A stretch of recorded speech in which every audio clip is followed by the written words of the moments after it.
आज की मूवी बहुत ही रोमांचित कर देने वाली है, इसलिए वीडियो को लास्ट तक जरूर देखना।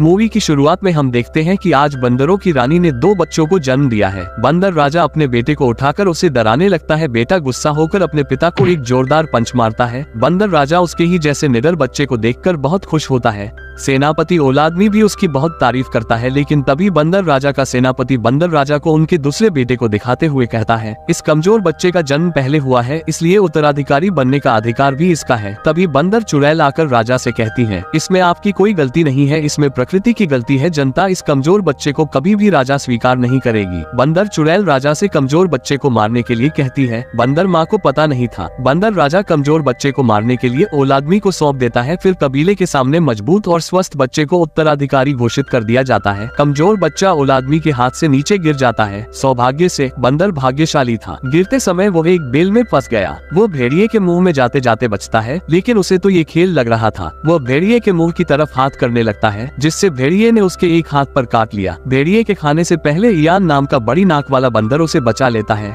इयान को भी उसकी बड़ी नाक के कारण कबीले से बाहर निकाल दिया गया था। इयान उसे अकेला छोड़ना चाहता था। बच्चे के एक हाथ में भेड़िए के काटने के कारण चोट लग गई थी, लेकिन वह इतना मासूम था कि उसने उसको अपने साथ ले लिया और माँ बाप की तरह उसका पालन पोषण किया। समय बीतता है, बच्चा अब बड़ा हो चुका है। इयान उसका नाम एडवर्ड रखता है। वो बहुत बुद्धिमान है। उसने पत्तियों से पंखे का निर्माण कर लिया है। पानी पीने के लिए मशीन भी बना रखी है। यहाँ तक कि उसे पेड़ों में से प्राकृतिक बोन भी निकालना आ गया है। वो पत्तियों के साथ सब कुछ कर सकता है। वे बहुत उत्साहित थे। वो राजा के इलाके में कोको बोल खेल देखने के लिए जाते हैं। अपनी तरफ बोल को आते हुए देखकर इयान उसे मारने लगता है, लेकिन एडवर्ड मना करता है। यहाँ पे हम देखते हैं कि दूसरा मंकी, जिसका नाम वानिया था, वह भी बड़ा हो गया है और वो बहुत ही मजबूत और शक्तिशाली है और वो कोको बोल खेल में एक्सपर्ट है। इसी समय उसने शानदार गोल किया, जिससे वो सभी बंदर उससे बहुत खुश हो गए। अगले गेम में गेंद इयान के सामने आ गई, तो वह उसे शूट करने से खुद को रोक नहीं पाया, जिससे बोल एक होल में चली गई। सभी बंदरों ने इयान को घेर लिया और उसे मारने लगे। तभी एडवर्ड ने लकड़ी और गोंद की सहायता से बोल को छेद से सफलतापूर्वक निकाल लिया। सारे बंदर इस दृश्य को देखकर चकित रह गए। तभी वानिया ने लकड़ी के साथ उसे भी उठा लिया और उसने उसे बोल निकालने के लिए थैंक्स कहा। इसी समय औलादमी और उस चुड़ैल बंदरिया की नजर एडवर्ड के पैर की अंगुलियों पर पड़ी, जो वानिया के जैसी छोटी थी। यह बंदर राजा के बच्चों का प्रतीक है।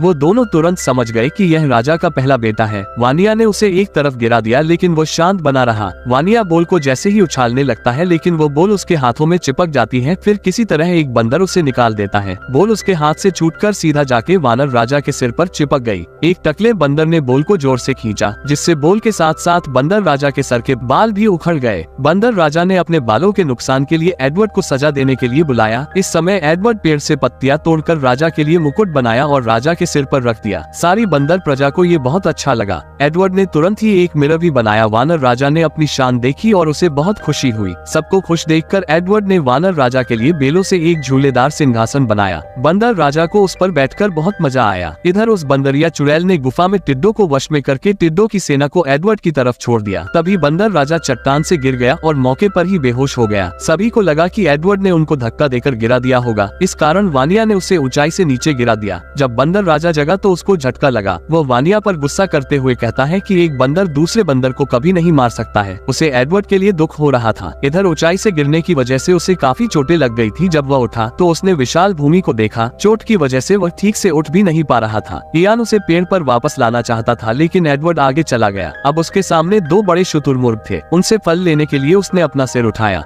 अंत में वह खड़ा हुआ। आज पहली बार वो 2 पैरों पर खड़ा हुआ। उसे कई और जानवर भी दिखाई दिए, जिन्हें देखकर वो बहुत खुश हुआ। तभी उसे वुल्फ का एक झुंड अपनी ओर आता दिखाई देता है। वो शुतुरमुर्ग के साथ भागने लगते हैं। आज पहली बार वो 2 पैरों पर भागता है, वो भी ऐसे।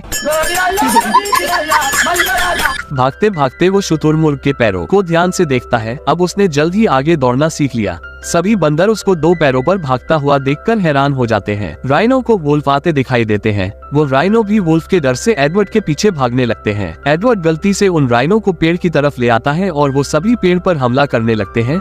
एक बाप को अपने बेटे को मुसीबत में देखकर रहा नहीं गया, इसलिए किंग नीचे आ जाते हैं और अपनी पावर से उन राइनो को रोकने लगते हैं। लेकिन तभी एक राइनो एडवर्ड के ऊपर हमला करने वाला था, इसलिए वो अपने बेटे को बचाने के लिए उसके सामने आ जाते हैं, क्योंकि उन्हें पता चल गया था कि एडवर्ड उनका बेटा है। वो कहते हैं, तुम मेरे बेटे हो, लेकिन आज तक मैंने तुम्हें ये बात नहीं बताई। ये कहते हुए वो दम तोड़ देते हैं। तभी वानिया आता है और किंग को उठाकर ले जाता है। उसने किंग के शव को ले जाकर बंदरों के बीच रखा। बंदरों के समूह अंतिम संस्कार करने लगते हैं। बंदरों के अजीबोगरीब रूल्स के अनुसार नए राजा को पुराने राजा के शव को खाना था। वानिया उन्हें काटने वाला था, तभी एडवर्ड वहां आता है। इसी समय मौसम भी खराब हो जाता है। सभी बंदर वहां से भाग जाते हैं। एडवर्ड ने मौका देखकर राजा के शव को नीचे धकेल दिया। एडवर्ड और इयान ने एक बड़े पत्थर से बंदर राजा को ढक दिया। इन्होंने ऐसा उन्हें शिकार से बचाने के लिए किया। तभी एक बहुत ही खतरनाक तूफान आता है। टोर्नेडो एडवर्ड को अपने अंदर खींच लेता है। एडवर्ड को बहुत सारे जानवर दिखाई देते हैं। तभी उसे लूसी नाम की एक बंदरिया भी दिखाई देती है। उसे देखते ही एडवर्ड को पहली नजर में ही उससे